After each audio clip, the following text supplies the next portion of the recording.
दिलवा ले गईल राजा चड्ढी में खोसी आई के, दिलवा ले गईल राजा चड्ढी में खोसी आई के, आई रहले वे बहुत जोशी आई के, आई रहले वे बहुत जोशी आई के, दिलवा ले गई राजा चड्डी में खोसी आई के, दिलवा ले गई राजा जंघिया में खोसी आई के। सुनता नहीं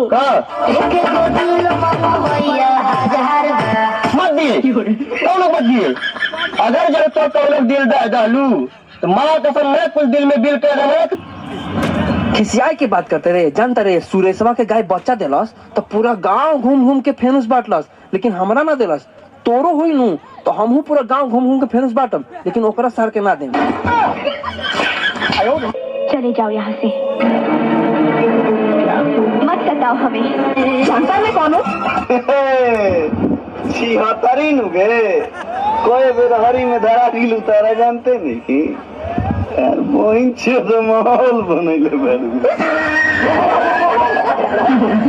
हमारे गाना का भाव कितनी सुंदर लिखल गई, कहनाम बा कवि का गद्दारी कर दे भैया। एक लाइन और हमारे गुरुजी कर ले उनका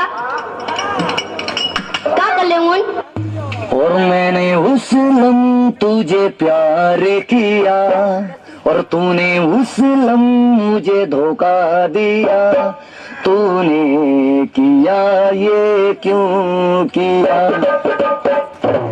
What a song baby, song by Normax, sound DJ Max.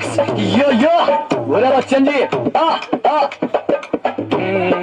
तेरे महबूब कयामत होगी।